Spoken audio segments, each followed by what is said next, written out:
Hey, what's up, fellas? It's still the 12th of the 13th. It's Wednesday. Tomorrow's trash day.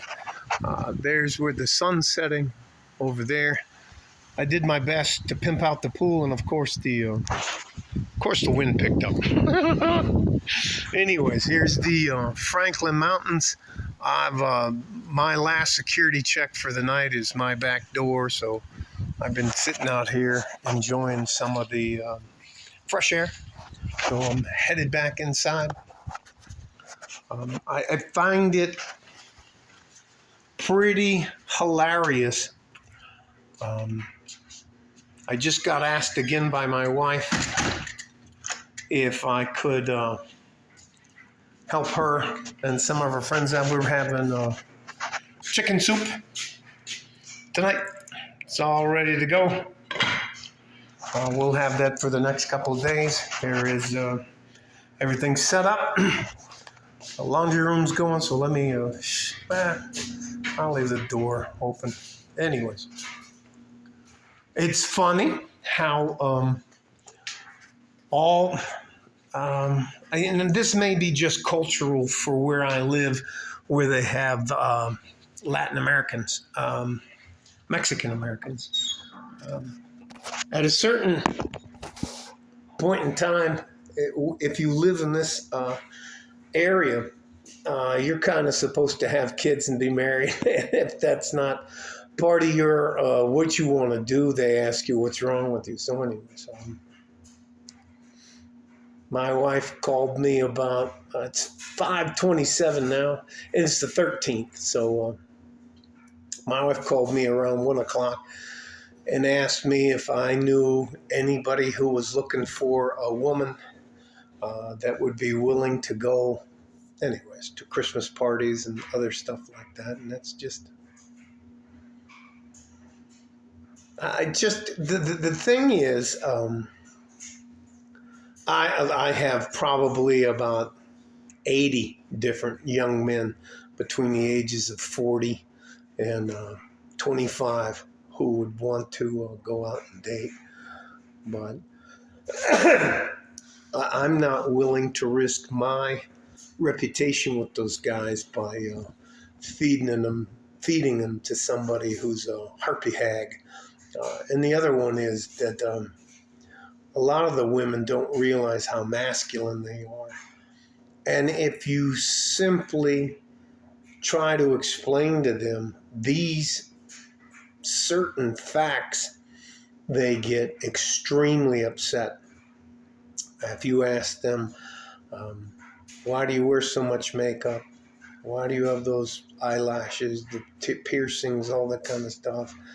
Just absolutely. Why do you really think we care about how long your fingernails are? No, you're not, or your purse or that. No, I care if you're fit and feminine. And I told my wife, I was like, hey, look, if they weigh more than a man at their height, don't even, and then that disqualified all of them. Evidently, she has 7 women who are looking for dates for Christmas Eve, Christmas Day, and New Year's Eve and New Year's Day. You wouldn't believe the requirements these women have, or not requirements, the things they would like to have in a guy.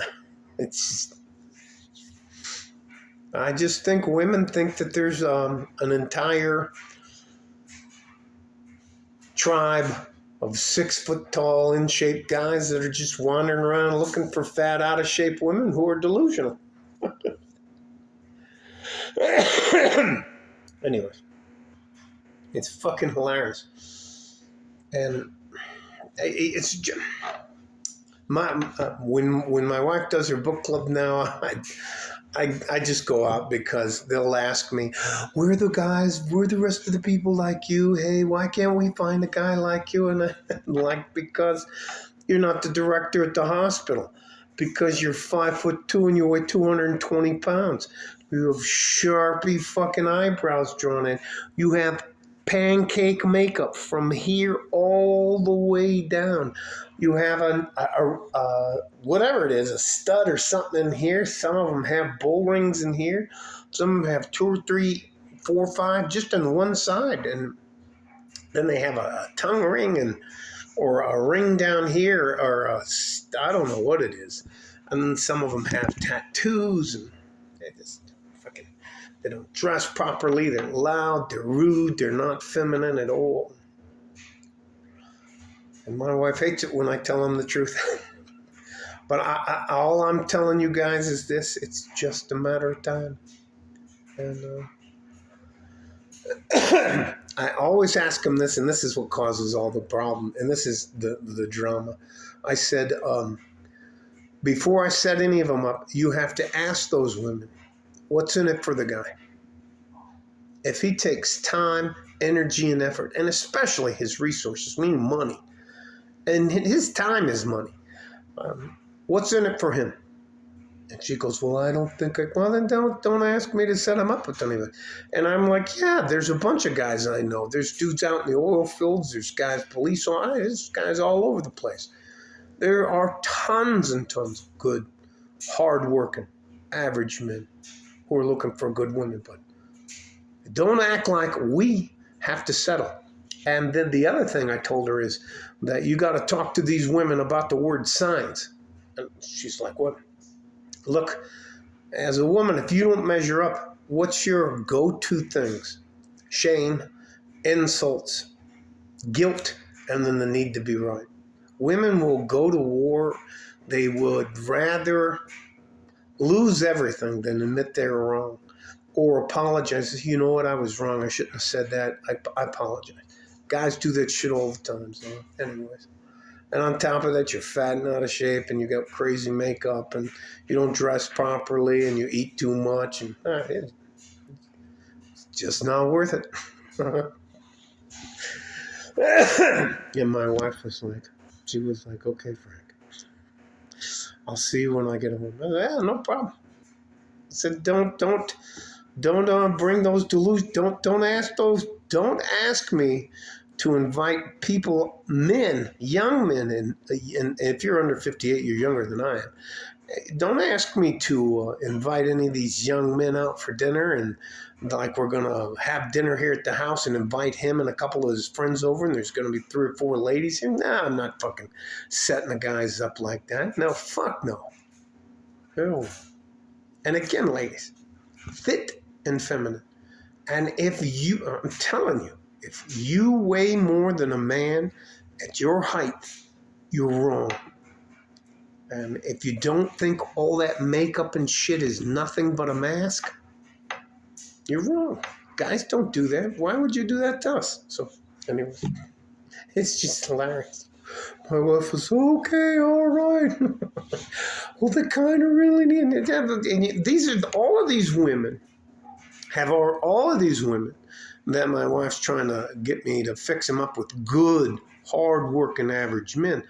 All of these women have already met their husband, and their husband was standing right in front of them, would have taken care of them for the rest of their life, and they were just looking to upgrade and all that kind of stuff. And guys aren't putting up with that bullshit anymore. Anyways, it's funny. The holidays are so hard. I think I might make this modern women are desperate during the holiday. I can't tell you because there's only a few more, maybe a week and a half or something till Christmas Eve. And, they all want those guys on their own. And those guys are like, no, we ain't playing. The game's rigged. We don't want to play. We're not going to play. We're not going to take part in that. That is fucking hilarious. So anyways. And it also helps my wife realize what she has. And I realize what I have in my life. So I'm not trying to act like I'm all that in a bag of chips and, thank God. Yeah, but there are far too many women. And there are actually, it's not quite 4. I always say it's 4 to 1, but it's over 3. It's over 3.5, but it's not quite 4. So it's like 3.5 1.65 women to each guy. And that includes single moms and all that kind of stuff. Ain't nobody trying to fucking marry a single mom. Get the fuck out of here. Nobody trying to date you. Oh, the cops show up to my house because she's called, one of her kids said, I touched her kid. Get the fuck out of here. Anyways, all right. Sorry, guys. I got off on a tangent. Holidays are rough on modern women. All right. Stay safe and healthy. Take care of each other if you can. And if you can't, you take care of yourself. Winter's here. And the modern women, they hate it. I can't tell. I'm telling you. But anyways, like a fart in a G-string. West Texas, El Paso. I'm out of here. Bye-bye.